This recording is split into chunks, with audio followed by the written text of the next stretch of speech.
हरि ओम तत्सत। आज सीता स्वयंवर के अध्ययन के दौरान कुछ अद्भुत जो है, यूँ तो हर एक चौपाई, हर एक शब्द सीता स्वयंवर ही नहीं, संपूर्ण श्री रामचरितमानस का मंत्र के समान है। अद्भुत सफलता के जो है गुण मिलते हैं, लेकिन फिर भी कुछ उसमें से छाने हुए कुछ अद्भुत सीता स्वयंवर से मिली जानकारी 5 मिनट में आपको साझा करेंगे, जो आपके जीवन पर्यंत काम आने वाले हैं। जो संगठन, शक्ति, क्रोध, धैर्य और समय की संयम सिखाता है। सभी को मालूम है, शिव धनुष तोड़ने के लिए हजारों राजा महाराजा आए हुए हैं। उसी भीड़ के हिस्सा भगवान श्री राम और लक्ष्मण भी बनते हैं, लेकिन उस भीड़ से कैसे अलग होते हैं। गोस्वामी तुलसीदास जी कितना बढ़िया लिखते हैं कि सारे राजा थक चुके, तब सारे राजा 10,000 राजा मिल करके उस धनुष को उठाने की प्रयत्न करने लगते हैं। और देखिए कितना बढ़िया संकेत है, 10,000 राजा, 1 पर 4 जीरो। इस 4 से विचार करने योग्य है कि वह धनुष हिल नहीं रहा है। कितना बढ़िया संकेत है कि 1 और बाकी 0।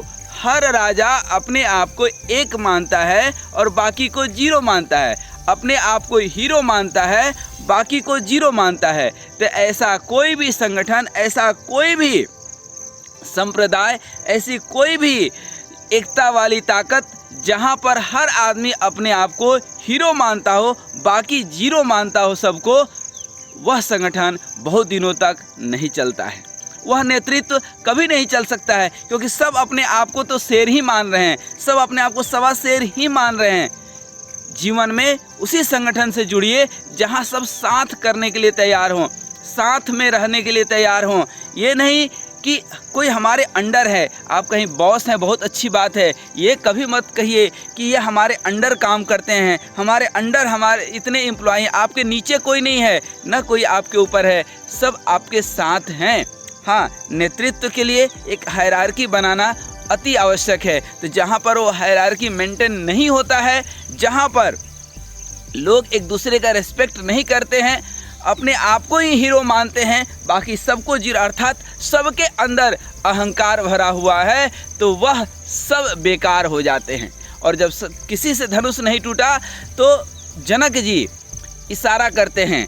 क्या इशारा करते हैं? वह सोचते हैं, वह भी तो बैरागी हैं, वैदेही अर्थात देह से ऊपर उठे हुए हैं, उनको भी अद्भुत ज्ञान है। विश्वामित्र जी बैठे हुए हैं।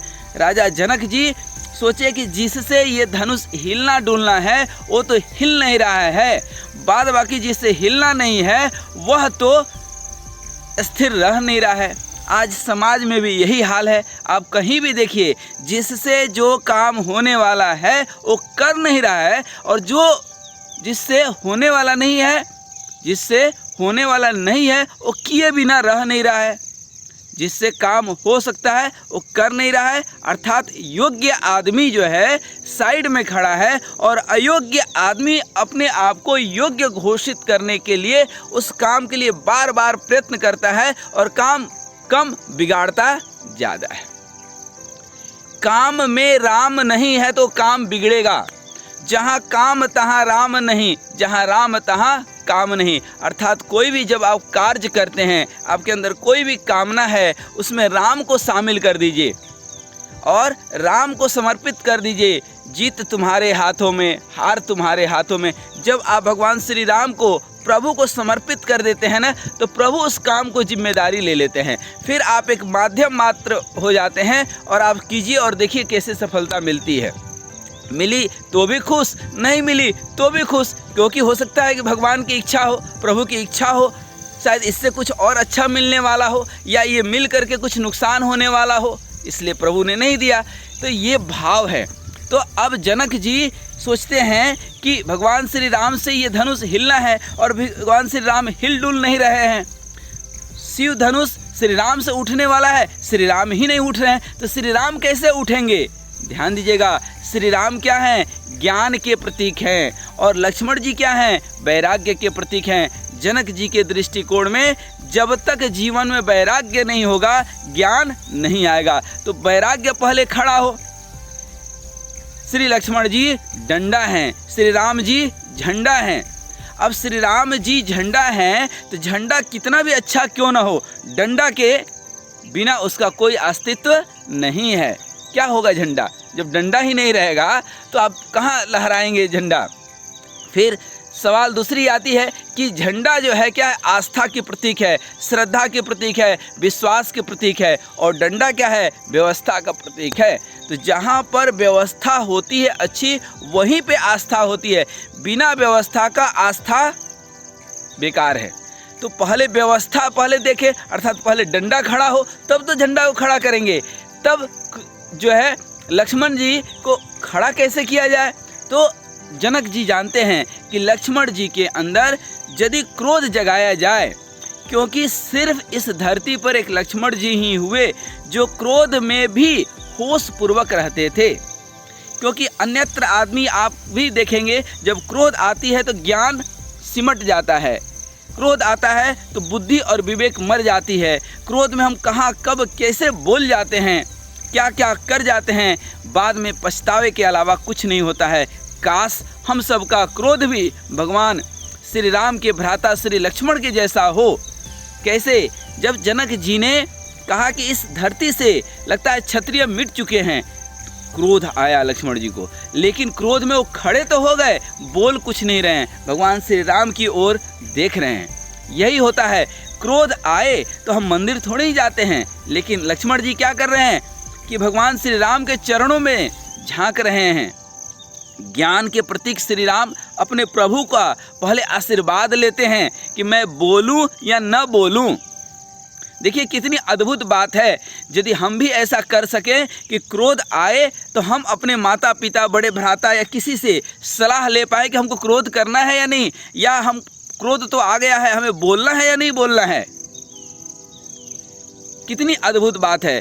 क्रोध आए तो थोड़ा सा रुक जाइए, कोई गलती हो जाए तो थोड़ी सी झुक जाइए, समस्या का समाधान हो जाता है। तो श्री राम जी कहते हैं कि तुम्हें क्रोध तो आ रहा है, सही बात है, लेकिन क्या तुम तोड़ पाओगे धनुष? क्या उठा पाओगे धनुष? लक्ष्मण जी बोले बिल्कुल नहीं। तो भगवान श्री राम कहते हैं कि फिर क्यों खड़े हो गए? लक्ष्मण जी कहते हैं आपके भरोसे, आपके भरोसे। जब आप मेरे साथ हो तो फिर किस चीज़ की कमी है? मैं क्या नहीं कर सकता हूँ यदि आपका आशीर्वाद हो? तो मैं तो कुछ बोलूँ उसके पहले आशीर्वाद लेना चाहता हूँ, क्योंकि आपके आशीर्वाद के बिना मैं क्रोध में कुछ बोल दूंगा और कर नहीं पाऊंगा, हो नहीं पाएगा। मेरी कोई सामर्थ्य नहीं है, मेरा जो भी सामर्थ्य है वह आप हैं। अब देखिए कितनी अद्भुत बात है। थोड़ी सी वाद विवाद चलती है, परशुराम जी भी आते हैं, धनुष टूट जाता है, परशुराम जी आते हैं। परशुराम जी क्यों आते हैं? देखिए क्या होता है, लोग सोचते हैं कि क्रोध में आ गए, धनुष टूट गया इसलिए वो नाराज हो गए। नहीं नहीं नहीं नहीं, क्या हुआ कि इतने राजा महाराजा थे, इतने दुष्ट लोग थे, जब धनुष टूटा तो सब श्री राम पर हावी हो गए। वहाँ पर कोई अव्यवस्था न फैल जाए, उस अव्यवस्था को संभालने के लिए और उन राजाओं को डराने के लिए लक्ष्मण जी भी डरा सकते थे। वो तो कह ही रहे कि हम धरती पलट देंगे, ब्रह्मांड निपटा देंगे। और देखिए राजा सब भी जो है, देखिए यही दुष्ट प्रकृति के लोगों का हाल होता है। जब लक्ष्मण जी कह रहे हैं कि हम धरती को पलट देंगे, ब्रह्मांड को पलट देंगे, तो एक राजा दूसरे राजा को कहता है कि हम लोग का क्या होगा? तो दूसरा कहता है कि जो सबका होगा। देखिए यही है, अच्छे लोग जो होते हैं, सज्जन लोग जो होते हैं, सोचते हैं कि हमारे साथ गड़बड़ होगा तो समाज के साथ गड़बड़ होगा, इसलिए गड़बड़ को वहीं का वहीं रोक देते हैं। और दुष्ट आदमी सोचता है कि ठीक है, जो होगा सबके साथ होगा, अर्थात तो सबका बुरा सोच रहा है, अपना तो सोच ही रहा है, सबका बुरा सोच रहा है। तो सज्जन और दुर्जन में यही फर्क है। उसके बाद धनुष टूटता है, परशुराम जी आकर के राम से उनका कोई वाद विवाद नहीं है, क्योंकि दोनों एक ही स्वरूप है, दोनों भगवान विष्णु के ही अवतार हैं, दोनों भगवान विष्णु के ही अंश हैं, और राम तो साक्षात पार ब्रह्म परमेश्वर हैं। विवाद की तो कोई स्थिति नहीं है, लेकिन व्यवस्था को सुधारने के लिए, राजाओं को डराने के लिए, वहाँ से जो दुष्ट प्रकृति के जो राजा थे, जिनके मन में ईर्ष्या, द्वंद्व था कि धनुष इन्होंने कैसे तोड़ दिया, हम लोग से क्यों नहीं टूटा। इस व्यवस्था को बनाए रखने के लिए, सबको भगाने के लिए परशुराम आए और फिर वह आशीर्वाद लेकर के भगवान श्री राम से वहाँ से वापस चले गए। अंत में एक दो चीज़ और बताएं आपको। एक तो आपने देखा कि संगठन, किस संगठन से जुड़ना चाहिए, जहाँ पर एक व्यवस्था हो, जहाँ पर ज्ञान और वैराग्य का समन्वय हो, जहाँ क्रोध आए एक बार प्रभु से, भगवान से आशीर्वाद ले लीजिए कि क्या यह क्रोध करना उचित है।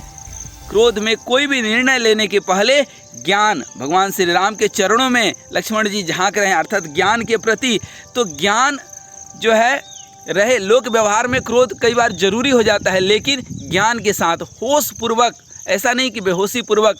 क्योंकि कृष्ण भगवान गीता में कहते हैं कि जैसे ही क्रोध आता है बुद्धि भ्रष्ट हो जाती है। बुद्धि भ्रष्ट होने से व्यक्ति अपने पथ से भटक जाता है। बोलना कुछ था, बोल कुछ जाता है, करना कुछ था, कर कुछ जाता है, होना कुछ रहता है, हो कुछ जाता है। फिर बाद में क्या होता है, पश्चाताप के अलावा कुछ नहीं होता है। तो ये वहाँ पर कितना बढ़िया बात है। अंत में एक दो बात और बता करके चलें कि जब स्वयंवर हो जाता है, हास्य विनोद करते हुए सखियाँ लक्ष्मण जी को फिर से क्रोधित कर देती हैं। कहती हैं कि इनसे क्या धनुष टूटा होगा। ये तो सच कहिए कि माता सीता ने जो पार्वती मैया से प्रार्थना की थी, वह प्रार्थना पार्वती मैया ने सुन लिया और धनुष टूट गया। इन्होंने धनुष तोड़ा नहीं। लक्ष्मण जी बोले कैसी बात कर रही हो भाई, पूरे दुनिया ने देखा कि भगवान श्री राम ने धनुष तोड़ा। सखिया बोली कैसी बात कर रहे हो, तोड़े ही नहीं, पूछ लो किसी से। लक्ष्मण जी बोले किसी से, सारी दुनिया ने देखा। गोपिया सखिया कही, सहेलियाँ कहीं सीता जी की कि किसी से क्या पूछना, बगल में ही खड़े हैं भगवान श्री राम, इन्हीं से पूछ लो कि क्या इन्होंने धनुष तोड़ा। लक्ष्मण जी कहते हैं कैसी बात कर रही हो भैया, आप झूठ तो बोलते नहीं हो, सच बोलने में कोई दिक्कत नहीं है, सच ही तो बोलना है, बोल दो कि हाँ हमने तोड़ा। राम जी ने कहा कि नहीं लक्ष्मण, हमने तोड़ा नहीं, तोड़ा नहीं, सारी दुनिया ने देखा, किसने तोड़ा। तो राम जी कहते हैं कि मैं क्या धनुष तोड़ूंगा, ये समय ने धनुष को तोड़ा है और ये समय तो बड़े बड़े को तोड़ देता है। किसी कवि ने एक कविता कही, एक लाइन की, दुनिया में सबसे प्रसिद्ध कवि वह बन गया। क्या कविता कहा, ऐसे वैसे कैसे कैसे हो गए और कैसे कैसे ऐसे वैसे हो गए। ये प्रभु की कृपा है, ये वक्त की नजाकत है कि ऐसे वैसे कैसे कैसे लोग हो जाते हैं और कैसे कैसे एक से एक बड़े लोग की ऐसी तैसी हो जाती है। तो ये तो समय की नजाकत है। तो राम जी कहते हैं कि समय तो बड़े बड़ों को तोड़ देता है, धनुष क्या चीज़ है। जब राजा लोग तोड़ रहे थे उस समय वह वक्त नहीं हुआ था धनुष टूटने का, और जिस समय मैं गया धनुष का टूटने का वक्त हो गया था। और छुअत पिनाक, छूने से कहीं धनुष टूटता है, लेकिन हमने छुआ और वो टूट गया।